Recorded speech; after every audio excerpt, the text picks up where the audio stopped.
Assalamualaikum warahmatullahi wabarakatuh. Nama saya Subaida dari Prodi Hukum Keluarga Islam 3C dengan NIM 050301111109. Dengan adanya video ini yaitu sebagai tugas UTS mata kuliah Tafsir Hukum Peradilan. Dalam sistem peradilan, eksistensi alat bukti sangat menentukan putusan hakim, begitupun juga kedudukan saksi. Dalam Al-Quran saja terdapat sebuah ayat yang menjelaskan mengenai pembuktian alat bukti dan kesaksian dua orang saksi. Misalnya dalam hal hutang piutang, kita diperintahkan mencatatkan prosesnya sebagai alat bukti untuk masa yang akan datang. Misalnya ayat tersebut ialah tertera pada Al-Quran surah Al-Baqarah ayat 282 yang berbunyi, A'udzubillahi minasyaitonirrajim, Bismillahirrahmanirrahim. Ya ayyuhalladzina amanu idza tadayantum bidainin ila ajalin musamman faktubuh wa laktub bainakum katibun bil 'adl wa la ya'ba katibun ay yaktuba kama 'allamahu Allah falyaktub.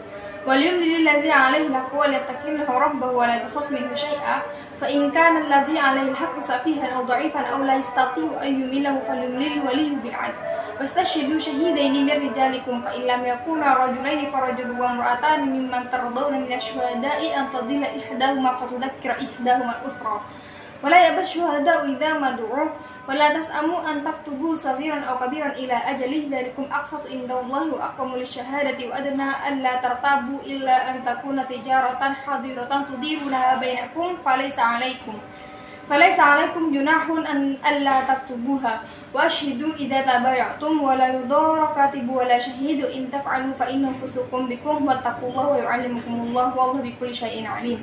Sadaqallahul-Adzim. Sebab nuzul ayat tersebut yaitu tentang hutang piutang pada zaman dahulu, yaitu pada zaman dahulu Rasulullah SAW datang ke Madinah untuk yang pertama kalinya. Orang-orang penduduk asli di sana biasa menyewakan kebunnya dalam waktu 1, 2, atau 3 tahun. Maka dari itu Rasulullah SAW bersabda, barang siapa menyewakan atau menghutangkan dengan timbangan atau ukuran yang tertentu dan dalam jangka waktu yang tertentu pula. Hadis riwayat Bukhari dari Sofyan bin Uyainah dari Ibnu Abi Najah dan seterusnya. Sehubungan dengan itu Allah Subhanahu wa taala menurunkan ayat ke-282 sebagai bentuk perintah bila mereka hutang piutang ataupun muamalah dalam jangka waktu tertentu hendaklah ditulis perjanjian dan mendatangkan dua orang saksi yang adil. Hal ini untuk menjaga supaya tidak terjadi sengketa di masa yang akan datang. Sedangkan dalam surat Al-Maidah ayat 106 kita diperintahkan untuk menghadirkan dua orang saksi yang adil dalam persidangan. Hal ini disebutkan dalam surat Al-Maidah ayat 106 yang berbunyi, A'udzubillahi minasyaitonirrajim, Bismillahirrahmanirrahim. Ya ayyuhalladzina amanu syahadatu bainakum idza hadara ahadakumul mautu hina wasiyati ithnani dzawa 'adlin minkum aw akharin min ghairikum in antum darabtum fil ardi fa asabatkum musibatul maut tahbisunahuma min ba'di sholati faqsimani billahi yartabtum la nashtari bihi tamana walau kana dza qurba wa la naktumu syahadatallahi inna idzal laminal athimin. Sadaqallahul adzim. Pada ayat tersebut dijelaskannya menghadirkan dua orang saksi mukmin yang adil, dan dalam ayat tersebut membolehkannya mengangkat saksi dari kalangan kafir dhimmi jika saksi dari kalangan orang-orang mukmin tidak ada atau tidak didapatkan pada sekitarnya.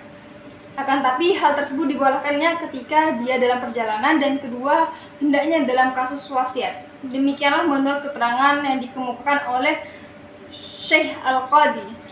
Dan dalam riwayat lain mengatakan bahwa tidak boleh memakai persaksian orang Yahudi dan Nasrani kecuali dalam perjalanan dan dalam kasus wasiat. Seperti yang saya katakan tadi, dengan garis besar di sekitarnya tidak ada lagi orang muslim, maka boleh memakai saksi non-muslim. Dari sisi lain, diletakkannya perintah adanya alat bukti dan menghadirkan dua orang saksi yang adil dalam persidangan. Kedua aspek tersebut digunakan oleh hakim dalam memutuskan suatu perkara berhubungan dengan tidak dibenarkannya menyalahkan terdakwa tanpa alasan dan bukti yang kuat berdasarkan keadilan.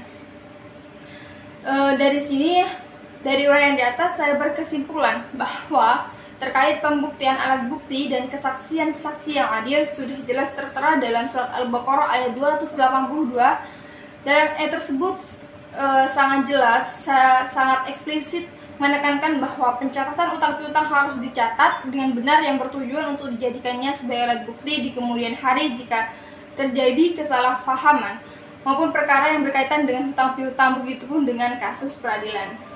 Kaitan selanjutnya adalah Surah Al-Maidah ayat 106. Dalam ayat ini dijelaskan dalam persaksian dua orang yang adil itu sangatlah eksplisit dijelaskan dalam firman-Nya. Mungkin ini yang dapat saya sampaikan tentang apa yang saya pahami pada bab pembuktian alat bukti dan kesaksian dua orang saksi. Assalamualaikum warahmatullahi wabarakatuh.